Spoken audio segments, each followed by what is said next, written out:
First coming live from the podcast, this is Tom LaVecchia for the New Theory podcast. Doing a special one today where we're doing a live video, which we very rarely do. And we also having a repeat guest, which I think we've had really none repeat guests on the show. If anything, we might have one. And this person is John Alite. He's known as being the enforcer for the Gambino Family and the Gaudis. His first book, Gotti's Rules, is a New York Times bestseller, and now recently came out with John Alite's Darkest Hour, former Mafia enforcer for John Gotti and the Gambino Crime Family. John, how you doing today? Good. How are you? Thanks, man. Thanks for driving up from Philly. So with that said, let's start off. So first, let's talk about, because some people, our first video did about 250,000 views, so some people kind of know who you are, some people don't. So give us your formative years and, what makes you you and what, how did you get here? How did you get to this point? Well, this book is by Susan Pike, by the way. This is kind of really what shows what my life was about, and it talks about what it was about. The first book, Gotti's Rules, was while I was already involved with the Gotti family and some of the violence I was involved with and things like that. Prequel. Yeah, it was a prequel, and this is going to go back to a trilogy, and it's going to talk about, this first book is going to go from my infancy and how I grew up, and then you know the basics, and for the people to know is really how I became so violent and what happened in my life. And this book is going to go through some of those things. Well, what are some of those things? Well, I was at age 3, I was already in a basement fighting. That was something my father forced on me and my brother at the time. And my group of friends, that actually a lot of these guys are still my childhood friends, are still friends with me, and they know the same stuff that was going on with my brother and me. They were around for, they were down the basement, not like we were every day, but enough that they seen that our training in life was to be fighters, not to be bullied, not to allow anybody to bully us. So really that's what my father said. What was the origin from that? Was it immigrant families that got picked on? Was it maybe they got shut down by the mob? Like, what was like the why? Because don't get me wrong, that's important to understand. But I want to know, like, that's where your father's at, right? What was the why behind it? Why do you think he was like that with you? Well, because we were Albanian, and we came from a country that was suppressed. And the heroes in Albania are guys like, you hear us talking about, I have a tattoo on my back of Skanderbeg.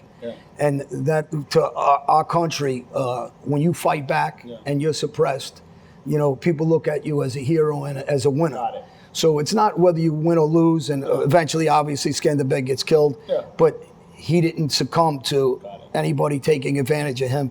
And I think that's what resonates with my culture, that I won't bow down to anybody. I'm a guy that's Albanian that got involved in the Mafia family and the Mafia world. It's all Italians, and I survived, and I'm still surviving.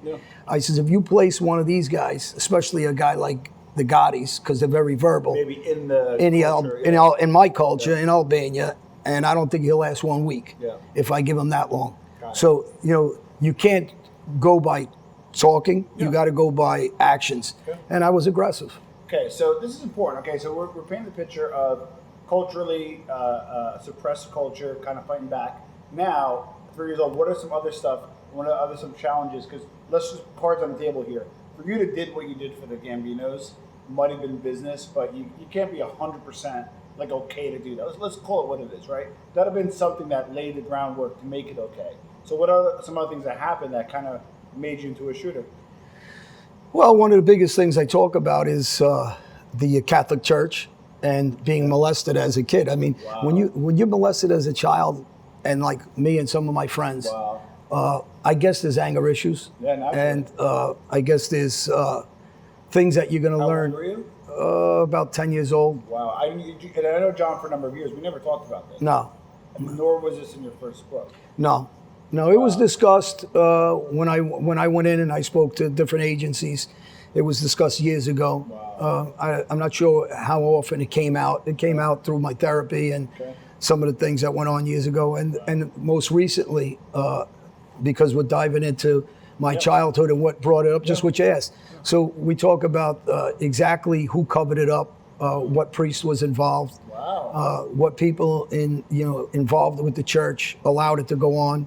When you were in the life, did you think of going back and just like killing them or killing the people responsible? Yeah, I mean, listen, when I was starting to get very aggressive in this life, I had friends that went back after this priest, and they're not street guys. They were just nice guys. And I asked them to go with them, and they didn't want to let me because they knew I'd kill them. Yeah. So they end up baseball batting them and not telling me that the day they were going. Yeah. We met, and I asked to go with them, and they were scheduling something. Wow. But they end up doing it without me, believe it or not. And the thing about it is, these guys aren't street guys. They're nice guys. But when you get molested, and you get some of my friends were raped, and it's something that you're never going to recover from. I'm just out advocating for anti-bullying and things like this. So I started, being open and trying to encourage kids that have been molested or raped, and not necessarily by a priest, by anybody, to come forward, and some of the parents that don't know where to go with this. Well, let me ask this, Sean. So I've got to forgive you and take it back a little bit, because although you didn't do a lot of nice things throughout your life, nobody deserves that at any age or any time, no matter what they did or what they do. However, though, you have enough to share without sharing that. So why drop that bomb? I mean, like, you didn't need to. Like, you were with the mob, you earned money, like you have that venue back. There's so many different angles. You didn't need to talk about it. Why talk about it? I mean, that's actually a positive thing. Well, I want to say something. If you open this book, right, and if you show somebody this book and you say, well, you can only read this part of my life, and you can't read this half of my life, and you're not honest, right, and you don't come forward and you're not talking about everything fully open, like whether me and you are friends and we start talking. But if I hold things back, how am I going to help that next kid?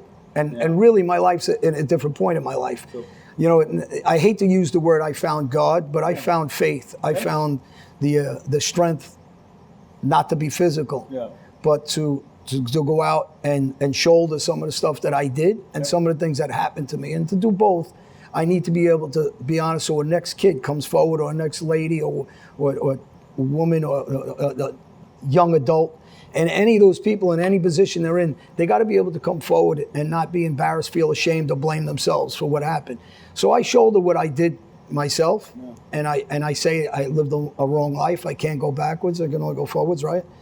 But I also got to be able to tell kids, listen, you can be me. You can be honest. You can say that these things happen. You can say you cry. You can say, you got to, just open up your house and your windows and let people look in, so other people say, this ain't that bad. I can be honest, and I don't need to be ashamed of things that happen in my life, and move forward. Go to therapy and whatever you need. But when people accuse you, or you hear it a lot about women that have been raped, and they accuse them as being the one, it's their fault, they dress provocative, or they shouldn't have been somewhere, or they shouldn't have been drunk. I mean, it's crazy talk. That's nonsense. It's not somebody's fault when somebody else is taking advantage of a situation. Correct. So, now that, I'm out here like this, I think my job is, and I've said it over and over, I took lives before.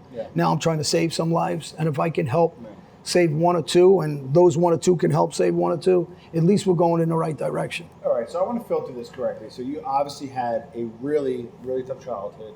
You grew up in Queens, probably a rough neighborhood, let's just assume that. And then, but, kind of in high school, you look a good kid. You had like a baseball scholarship. You were starting, you were your friends, you're handsome now, you're probably not good looking back then.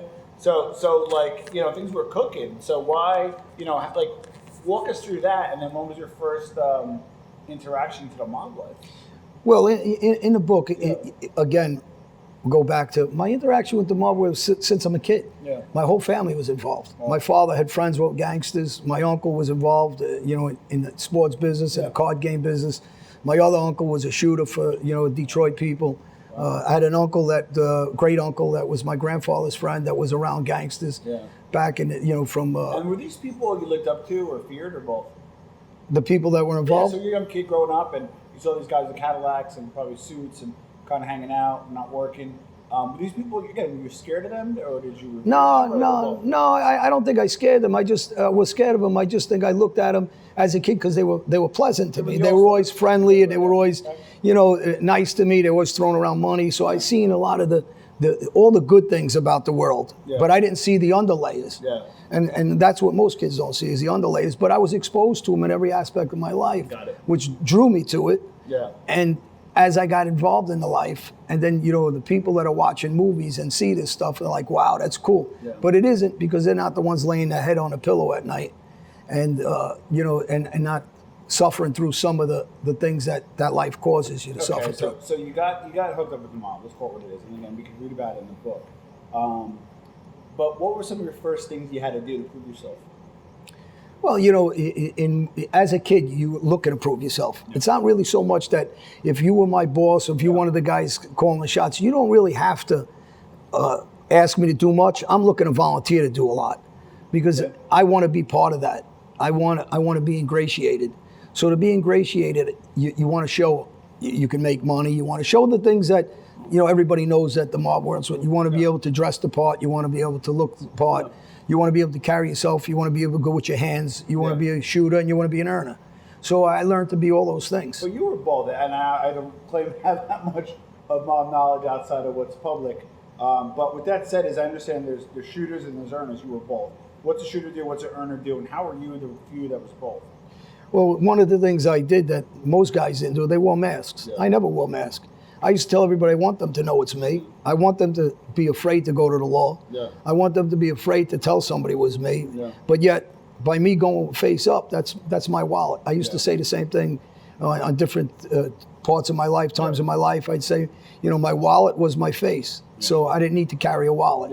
And, you know, when people saw me, they knew they were either going to pay or I'm going to take it. And, you know, that was my disposition in those days, is to take what I wanted and to be an aggressive gangster, and I became that. Okay, so you were the heavy, right? And then how did you become an earner? What are some of the, from the business perspective, what are some of the line of businesses you were in, and how did you make money? Well, I learned to put that illegal money into legal money. So I started opening up nightclubs. I had some very well-known clubs. I had one of them, American Cowboy, which was a country place down in Florida that did very well, and there was one here in Jersey. So, you know, I was a silent partner. I'd put up the money on the background. I own glass companies. I own parking companies. So you took illegal money to make it legal, but then... I also tried to stay in cash businesses. So, correct, so you could funnel it. Funnel my money. What type of money were you making? What, gross per year or a week or a month? Like, what were you making? I was making millions. So, you know, we had a nightclub that was making, you know, about $3 million a year. You know, in every angle of that club, we had a parking company that was making millions a year. So, you know, those are all businesses that cash, and I'm funneling it back into the drug business at the same time, and the loan sharking business at the same time. My bookmaking businesses. You were an associate, correct? Yeah. So now, did you give money to them each day, each week, each month, as part of, like, for their protection, or how did that work? Listen, when I was young, I always bit into that, but I was their protection. So I started saying to myself, as I'm getting older, making this money, why my partners with Gotti for? I mean, at the beginning, without a doubt, the father's that name, and you know that name does help. But then as I have my own name, and I'm violent, and I'm a big earner, and when they need things, they're asking me, can you go see that guy, hurt that guy, collect from that guy, shoot this guy, kill that guy? So I step back as now I'm a smarter guy. I'm not a kid anymore, and I'm, you know, what am I helping these people for? They don't earn, I do. They don't hurt, I do. They don't kill, I do. So I'm looking, I'm saying, these guys are useless. I got the crew. I got these guys on the street that are answering to me. I got all the guys that are from the streets. You know, they got what? Suit and ties that are useless. So 1985, I think December 15th, Paul Castellano gets killed. Where were you, and what did it mean to you after he got killed? Because you were associated with the Gottis. So what happened before and what happened after, and how did that benefit you? Well, did it take a minute to benefit you? Well, once Paul gets killed, I believe it was the 16th actually. But when he gets killed, I'm having dinner with another mob associate that was a well-known guy for the Gangsters family that was a hitman himself, and he was a guy that was aggressive since he's a kid. And we're eating dinner, and we knew what was going to happen. What do hitmen talk about at dinner? I got to tell you, he taught me how to, you know, nice guy, and he taught me how to be aggressive but quiet. Okay. And, you know, as a young kid, that's what he talked to me about. Well, he would talk about these things like you would talk about baseball. He'd give me advice how to behave. And even as a young guy, he would down the Gottis. He didn't like them. He said, you know, they're too boisterous. They're bad for you. I know it's going to end up, you know, biting you in the ass eventually. And, you know, he was right. And guys, you know, that are in the life, the old timers, they foresee this stuff. Yeah. Because, you know, in this life, you got to be, so you got to be quiet. You can't be loud and boisterous. It's the worst thing you can do for yourself, to draw attention to yourself. So these are the things he discussed with me. Okay, so back to Gotti. So Paul Castellano gets murdered. The Gotti regime comes into play, I guess a few months after. What did that mean for John Alite? Well, I was close to the Gotti family. So supposedly it meant for me that I was going to start making a lot more money. No. And that never happened. Not on their end. They didn't help me make any more money. You know, so what I saw was the first real part of that I was looking at was... First crack in the armor. Yeah, it was the first time that I really seen exactly what you're saying, is they're full of shit. Yeah. That they're not going to share the wealth. Yeah. They're going to ask me after the hit of Castellano to bring as many guys as I got and keep them on call, and bring guns to our club, which we weren't allowed to do. And so I started carrying more often. They assume afterwards there's going to be retaliation. Okay. Yeah. And, you know, within the family, we didn't think there was going to be retaliation. It was an elderly family, the Gambino family, that faction that was around Paul. You know, so there was nobody really left to do any work for any kind of faction that was going to come back at us. And the faction, the younger guys, which Sammy Gravano and Frankie Locasio and Frankie DeChico were all in on it. So these guys controlled the crews from Staten Island, Brooklyn to the Bronx. So really, within our family, there wasn't going to be any fallback. Yeah. But outside other crews, we knew the Lucchese family especially, and we knew the Genovese family weren't going to put up with it. And exactly that, they didn't put up with it. Now, as I understand it, again, just by reading, is that Paul Castellano was more of a business guy, and he wanted to bring it to a whole other level, kind of indoctrinate it into the fabric of society, where John Gotti was a gangster's gangster, where more people ate or they ate better because he took less and wanted his guys to eat. It goes a little bit against kind of what you're saying, where, you know, hey, I didn't eat that great under Gotti, but would you say people ate better or more under Gotti than they did under Castellano? No, that's laughable. I mean, you know, that's selling that story to a 17-year-old kid. Got it. When Paul was in and led the family, you know, did Paul have most of that money in his pocket? I don't know. I wasn't there when they divvied that money up. Was the family wealthier? About 10 times wealthy under Paul Castellano, the Gambino family. I was told at the time in the 80s, not in the 80s, the 70s, the family was bringing in around $450 million a year, and it was cash on relative terms, may have been bigger than GM at the time. Is that a fair statement? Yeah, it's a fair statement. And you got to remember something. Paul, Carlo Gambino, these guys were businessmen. They were intelligent. Carlo's no dummy that died in his bed. Right, that knew when he was handing over the power of any corporation, legitimate corporation, is money, right? Correct. And it is somebody that's smart, that could head a family and be a CEO of a company, just like of a mob family. Yeah. And Paul was that guy. And when someone says Paul wasn't a gangster, he was a gangster. He hit more guys than most guys. He didn't personally go out and hit them, but either did John Gotti Sr. Yeah. John Gotti Sr. didn't go out and hit anybody. Either did Paul. Did he talk that talk? Yeah, he did talk that talk. Was he rough around the edges? Yeah, but that doesn't mean you're a leader. That means you're just a guy that would have been probably a good leader for a street gang, but not for a crime family. Paul Castellano was a crime family boss. Okay. And when I hear this, that it's not, they're not getting proper information.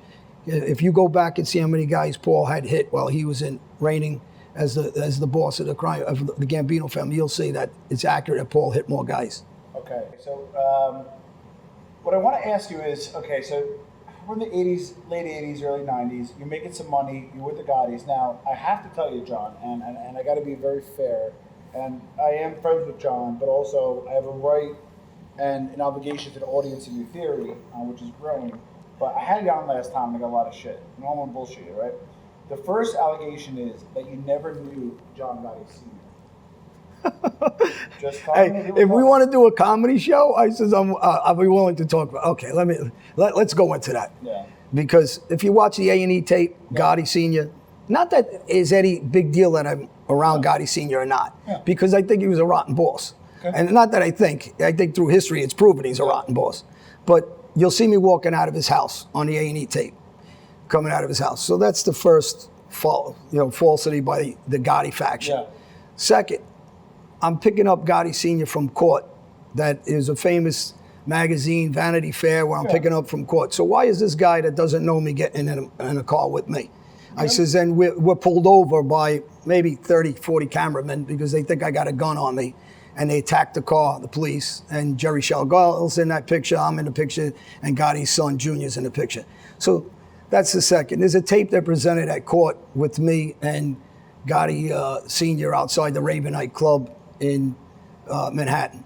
There's an opening statement by the Gambino captain, Ronnie One-Arm Trucchio, who says I am the John Gotti Jr.'s partner in the drug business and his partner over the last 20 years. That's his opening statement. He made that comment about 8 times in a row in that statement, if you get the opening statement. And then my ex-wife, who's best friends with John Gotti Jr.'s wife, Kim, makes a statement recently and put a letter up on Facebook saying that me and her spent every weekend with Gotti Sr.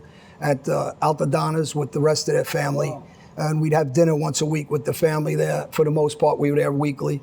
And every holiday, whether it was Christmas Eve, New Year's, we're at the house. I mean, the problem with the Gotti's nonsense is the jealousy and the insecurity hasn't stopped over the years. So there's just too many guys that are out there and that know the truth. Well, another thing was, and it's kind of along this thread, is that you weren't that close with John Jr. That, don't get me wrong, I don't think anybody disputes you had some connection with them. There's photos with them. You probably served, let's call it what it is, you served as an enforcer for them. I don't believe anybody disputes that. But I got some shit about, it was pretty heavy, on public and privately, not saying any names, because I wouldn't, if you said something to me and I wasn't allowed to say, I wouldn't protect your identity. But publicly and privately, that you weren't that close to John at all. Well, I was close with John Jr. from 1982 to 92, 93. 10 years, okay. About that 10-year reign. The reign that his whole family gets straightened out, kill Paul, become bosses, made guys. And about 92, we have a falling out. And I said it during some court proceedings. We had a bad marriage. But I still work for the Gambino family. You went to Tampa, correct? I went to, yeah. Well, no, I didn't live in Tampa. That's not true. Okay. I went to Tampa on business. So did John Gotti Jr. There's one of the allegations was they chased you out of New York. No, it's ridiculous. He comes to Tampa with me. Yeah. My partner at the time was Timmy Donovan. Okay. Junior comes there, flies in, meets him. Timmy Donovan, on Junior's permission, ends up testifying against me. Junior tells him to testify against me. Wow. And he testifies for Junior. You know, so he takes guys like Robert Lamidola, he tells them to testify against me, and he gets statements for him. He gave them permission. Well, he's lining up people to testify against me. So the nonsense is, the reason why he's talking like that is because we had a plot to kill him. And, you know, in 94 that started. We were going to try to hit him. In 95, the end of 95. You guys were going to kill John Jr.? John Jr. 95, we were going to hit him. It's part of documents also. And who's we? Me, Charles Caniglia, Johnny Caniglia from jail. Nicky Carrazzo. So if you don't mind, I'm just going to kind of follow what I understand. So at that time, he is at least a captain, correct? At that time he's an acting boss. He's acting boss. He's an acting boss. And you mentioned some names that I understand are in the administration, right? And you being a non-made member. So basically some guys got together, made a non-made, and said, hey, we want to knock out a boss. Similar to what happened to Castellano. He's not a boss. He's not recognized. The Genovese family's not recognizing him. The Lucchese family's not recognizing him. He's not recognizing him. Within our own family, they want to recognize him. That's okay. For me, I didn't recognize him either. By 94, I start telling him, this guy's not going to tell me what to do anymore. So I was on board. We had plenty of meetings, me and Gotti, where we were going to hit him at Aqueduct Racetrack, me and my 2 cousins. Wow. That didn't go because he didn't come back out the door we wanted to. 95. Oh, wow. So you guys made physical attempts and just never carried through. Yeah. In 95, we go back out trying to hit him again. And that's with the backing of Charles Kinnick gave me a machine gun and a 9mm. And he asked me to kill him. He asked me to kill him, Carmine Agnello, and Pete Gotti. And the regime that was running the Gambino family and trying to take it over, which a legitimate gangster was Nicky Carrazzo. And he wasn't going to sit for a spoiled punk kid with no crew to tell him what to do on the streets. Wow. So that move was a legitimate move. Andrew DiDonato wrote about it in his book. Okay. So I'm assuming this is all public information. Yeah, it's public information. I mean, I discuss it in trial. Okay. I discussed that this guy was ratting in 2005. Yeah. and he tried to change that rhetoric. That was the other thing. So I don't believe, and I don't have the facts in front of me, but the information that I got is that he fed bullshit information or fed mis or disinformation to to federal agents. Well, I'll tell you this: if he was going to do that, why did he do a YouTube in his own name saying he ratted, he was weak, and then about a month later he took that YouTube down, and then the same thing he says. Well, I was only giving him some information against my enemies, so you can't change your storyline 5 times, and he never even brought it out until his papers, his 302 Queen of the Day papers were put inside my book. No profit said. What's your profit? Now, some of the things that is facts. In 2005, he's an informant, government informant, Queen of the Day. 2006, his lawyers filed papers, his life was in danger from the Gambino family trying to kill him and other families trying to kill him. Informants or what? Well, he was saying, he was feeding information. We don't know what he was actually saying, but he's feeding information. If he didn't give this information and other families knew about this, why wasn't anybody informed? Yeah. The Genovese family wouldn't meet with him, wouldn't accept that nonsense. And the last thing is he said he retired in 1998. So if you retired, how'd you reach out to anybody to tell them that you're gonna go in and cooperate? Now, the only thing though is, and this would have led, I don't want to spend too much time on this, but I wanted to clarify some points for our readers. The last one was that you testified at his trials and were deemed a non-credible witness. That's another, this is what the Gottis do is put out rhetoric to change the narrative from him being a rat, him being an informant, him going for Queen of the Day, to try to make somebody answer to their nonsense. So, Cosa Nostra News wrote about this. That was the Gotti, had one juror say that for them, who took him out to dinner, that was infatuated with the Gottis. When you do the jury, when you do the jury pool of all the charges, you'll see that's not true. That's just a lie. Okay. So some of the charges was 9-3, but that's still not the storyline. The storyline was, I don't care if they believed me or didn't believe me. That's 10, 12 jurors, but they happen to believe me. So the storyline is, I'm testifying against a guy that was already giving up information against me, the Gambino family, and other families, the Philadelphia mob, and anybody else you could talk about. But this was at a time, though, well, we talked about this, I believe, on the first interview, and we talked about it offline. When was, like, kind of the mob really strong, and then, would it be 90s, whatever, when did it die down? And then why did they put up with this nonsense? Why were administrators kind of respectfully, I don't want anybody to get killed, but it just seems that, like, the old days, this never would have happened. So when did things die down, and when did all this come about? Well, you got to remember, see, I don't know, here's the bottom line is this. If the mob, for them to put up with what Gotti did and go in and as for Queen of the Day and not kill him, hurt him, or chase him, do something to him to show power, they showed nothing. So as my way of thinking, the way I grew up in the mob world, I don't have respect for them. They allowed that guy to do that. So when guys tell me, well, you're publicly out there speaking about, helping kids and you're against the street. Obviously, if they can't take care of business with Gotti going in, and he's a made guy, and he's one of their own, and I'm supposed to be an outsider Albanian that stepped in and strong-armed the Italian mob. Well, why would I have fear against guys that can't take care of this guy? This is a guy that's running around as a crime fighter these days. And this is a guy that was involved with their uncle, Vinny Gotti, with a rape murder. So when they're allowing these things to happen and they're okay with it, I got to say to myself, well, I guess the mob's not too strong. Because when they shut this guy down for the way he talks and the way he behaves, and this is going on over a decade. Well, my understanding, and again, going by what I read, and I read Eddie's Cosa Nostra News over time, kind of the Gambinos and the Genoveses, and it's rooted back to Luciano, rooted back to even like Carlo Gambino, that these were the two families that have always been historically strong.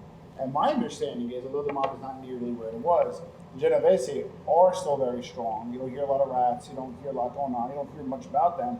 But in that world, they're very strong, and the Gambinos are not as strong. What did the Genovese do right? It seemed like the Gambinos had a lot of infighting and a lot of things wrong. What did the Genovese do? Well, if you read the book that I think is Larry McShane, if I'm correct, wrote that book about the Genovese family, and talks about the strengths and talks about what they thought of Gotti and the reign of the Gambino family, which they basically say they were useless, and Gotti had a big mouth, and they were going to kill him. The Genovese family is known to be very quiet, respected because they're quiet. They're very underground.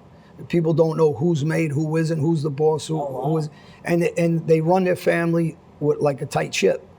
The Gambino family, under the reign of Gotti Sr., ran it like a street gang, just like I said. This is a degenerate gambler. His son's a punky kid that has no respect from anybody. And this is one of the biggest things with Gotti Jr., even what he's doing now with the Girl Scout stuff on a warrior and a computer. He wasn't capable as a street guy. He's not capable now. So he went to typewritings now. And it's almost to the fact of, if you're trying to talk about your father, you're embarrassing that name. If there was any kind of name at all to talk about. At this point, his actions with the people he's staying with guys like this kid, Chris Casparoso, it's a fake name. His name's Chris George. His family, you know, everybody, he leaves addresses. He's a wealthy kid that doesn't work. His mother pays his phone bill. He's out in Huntington.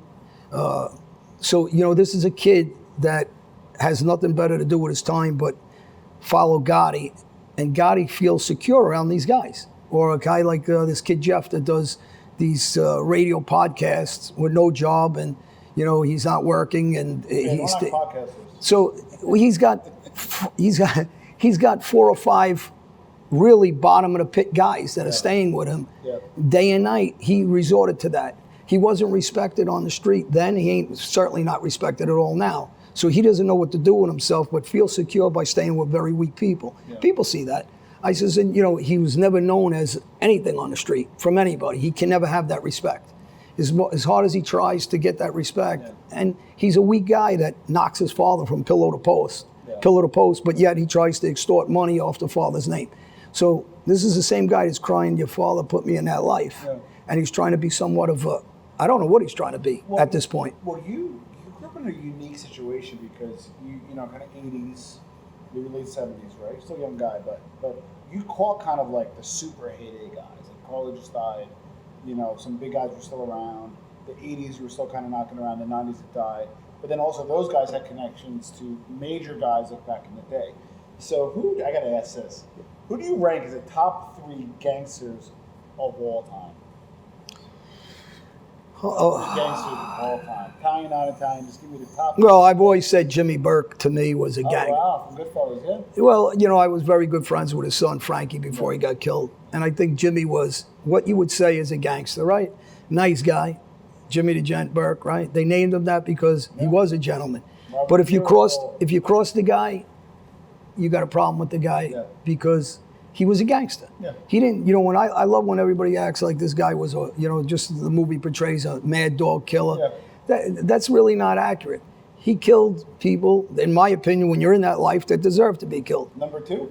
Number 2, I would say a guy like Frank Costello. Oh, wow, a gentleman. Again, a gentleman, and you know. Cocktail party society. Yes. So, you know, you got guys that image of a gangster were low-key guys like that, were gentlemen, and, you know, they dressed the part, they stayed with some good people, you know, they knew how to mix in the real world. And I would say Bruno from down in Philly. Bruno, Gentle Don. So, you know, these guys, I mean, I could go on with that list. I think Carlo Gambino, I left him out, which would be, you know, but I think everybody knows Carlo already. So maybe I put Carlo on the top of that list. But, you know, a guy like Angelo, again, because these are gentlemen, these guys are quiet guys that are, they're gangsters. You prefer to make money over war. Yeah, but that is the way to, if you're going to be on the street, really that's the example you're going to set. I mean, God. You didn't know New York modern bosses in your top 3? No, because I think the way they handle business, even now with the way Gotti's talking, nobody shuts them down. So you would think the kid's a little brat. I says, this behavior is embarrassing to anybody. Forget about streaking. Nobody acts like this as a man. The kids that he got run around from, like a Casparosa, a fake name, they supposed to act like this. They don't know any better. A little bratty kid from, you know, money in his pocket. He's going to act like a little girl. I mean, that's expected. But a Gotti, this is what the way they act, and nobody shutting them down. Where's the mob? Where's the mob to give him that warning? Yeah, so you have a bestseller in the can already with Gotti's Rules. What should we expect from Darkest Hours in this first part of your trilogy that was not in Gotti's? Well, I'm going to dive back into the second book of really more of the violence. Okay. And what happened, the third book will be me running, going to about 20 different countries, connections with mob bosses. Yeah, because you were like, really quick, not forget about, but getting away from the Italian mob. If you were in Brazil, Colombia, Cuba, like you were juiced into cartels and other mafias. The cartel moved me around when I was on the run. So how did you get hooked up with? Well, it's not a small thing. You don't just knock on the bodega and get hooked up with a local cartel boss. You got to remember something. I wasn't more of an international guy. These guys are local guys. Yeah. They don't leave their neighborhood. Yeah. I was in the drug business, so I was in drug business from Europe for years. Wow. I was in Mexico. I was in these areas. I had connections in different areas. I had connections with different street gangs. When some of these guys, people really don't understand. They don't have the outreach. I'm right now well known in every country around the world. There's a reason for that, and one of the reasons for that is because I always treated people right. I might have been aggressive towards the people that screwed with me, but anybody that was around with me knew we made money together, we had fun together, we socialized, and it was more about living. I live. That kid still doesn't live, Gotti. He doesn't leave his neighborhood. He doesn't go anywhere. Has no friends, no social life, no clothes. He dresses like a, so these are the things, these insecurities about this guy will make this guy for the rest of his life look in the mirror and want to be me. He ain't going to change that because he doesn't have anything going for him. You guys hate each other. Is there any I'm going to tell you why. I'll cut you off why I hate him. I'm the first guy that, I don't respect a guy that acts like this. Yeah. Forget about it. If you just shut your mouth and act like a man, I would tell you I don't like them, but that's it. Move it on. Is there any chance for, let's just say their camp calls me after this interview. I doubt they will, but let's say they call me up and say, Tom, I'm willing to sit down with John, publicly or privately, bury the hatchet, we're both gentlemen, and let's just kind of swear this away. Do you think that will ever happen? That punk, and I'm going to say that word very good, that punk, I would never be his friend, never respect him, never like him.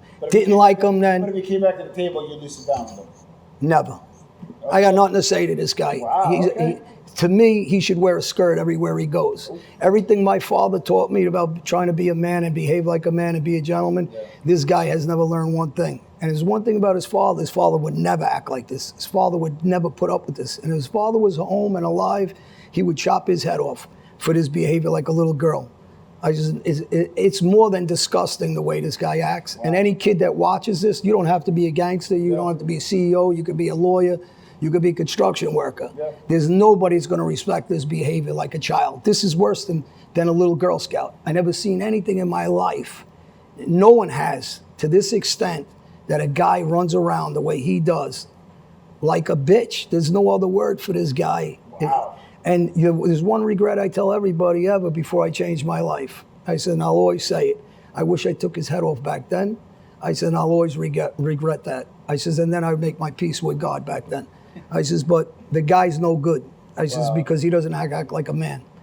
And that's really, I'm not saying anything that everybody in the world's not watching. Yeah. I says, because this behavior is just so disgusting. And he's teaching kids to do this nonsense. This is what you want to do as an adult, try to teach these kids what? That this is what you do? You stay behind a computer and you got a couple of bucks and you throw it at guys. You got to remember one thing this guy has done. And I make it very public because so people know and everybody over there knows. This guy's filed papers. Okay, finish the sentence. This guy's filed papers to every government agency that I'm going to. Tom, you got to understand, the guy's a weasel. The guy will never sit with anybody. The guy hides behind walls and fake names and fake computers and fake Twitters. He's not a man. No man does this at this age. Forget about a gangster. I mean, the guy's behavior is a child, a brat, a bitch, everything I said. This guy has filed papers with the United States government. He filed them with my parole officer, my parole officer's boss, my judge, everybody that I'm going to kill him, he says. He has people filing cases against me.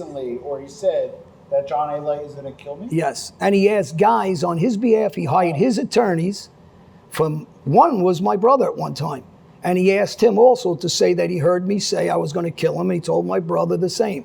I know he's going to kill me, you need to sign these papers for me so I can have him locked up. He also asked the guy, Jeff, that's suing me on his behalf with his attorney also. He brings his attorneys. Jeff suing you for? Defamation. Okay. Now, this is a guy that works for... Nothing bad because you don't need any more. No, I don't. Not that, I don't have I'm not anything. following you, John. I don't have any issue. The issue is with Gotti hiring people to harass me. He's hiring people to come by the house and stalk me. He's hiring people to write on computers. He's writing on computers on fake names. This is child behavior, Girl Scout behavior. How can I respect anybody that does this? Wow. These are tough words, John. So listen, so how can we find this book? I'm assuming Amazon?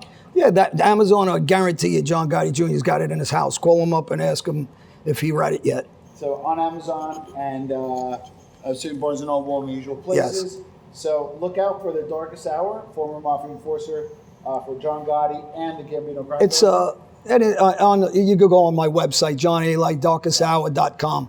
Okay, and then one last thing is, and we're going to be talking a lot more because you're a friend in the theory. What's some of the advice you have to younger folks listening to this? Because I have to say, even though the mob has waned down, there's other type of kids in different neighborhoods and backgrounds that will get hooked up with a gang, an MS-13, a Blood, a Crip, etc. To me, it's all the same shit. A gangster's a gangster in a sense, right? Maybe they might come from a different culture or background, but it's the same shit, and they're not great people. What do you say to that person who's thinking of joining a gang and getting involved in that life?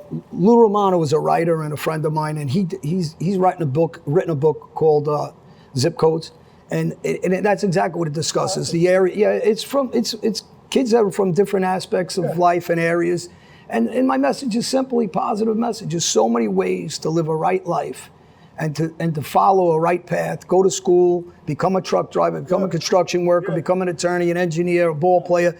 But go to do, life's short, right? Live the right way, have fun, enjoy your life, get married, have kids, whatever you want to do, whatever your passions are, travel, but don't live the street life. There's nothing but pain. Here's something interesting, I'm going to give a quick plug, is we are working closely with Disrupt Digital, and they're actually setting up coding schools in Puerto Rico.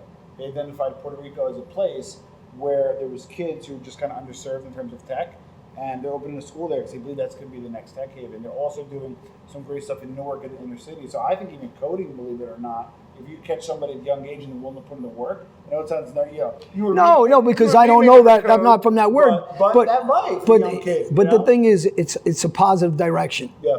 And again, this is one of the reasons I got anger towards the Gotti and his little minions, because look at the negative living they're doing. Look at the negative. Everything they do is negative, nothing positive. Not trying to teach kids anything, and he's trying to sell a fairy tale. It's nonsense. The guy's a weak guy. That's every action about his life is weak. Listen, you got to say it because it needs to be out there. This guy needs to be embarrassed for the way he behaves, and the weak people he keeps around him is just that, because he's so weak. He can't come forward and sit in front of anybody. He can't talk about his 302. He hasn't mentioned it once anywhere live with anybody. Let you ask those questions. You go see him. He won't let you ask him because he's weak and he's scared and he can't shoulder anything he's ever done in his life. Wow. So these are. I think you've talked fairly strongly about him in the past. I follow you on your press jaunts. You've been on shows and so forth. And I have to say, this might have been the strongest you've ever spoken about him. Because over the years, this guy hasn't stopped. He's obsessed with me, jealous of me, and I told you the reasons why. I could go through a laundry list of things. But the guy won't go on that show. Let you ask those questions live. But he'll want it on his home ground. He won't let you ask those questions. Yeah. He wants his lawyer next to him. He's just a weak guy that can never stand in front. So you're my guy. You know that. I'm friends with you, but I have no problem asking you this question.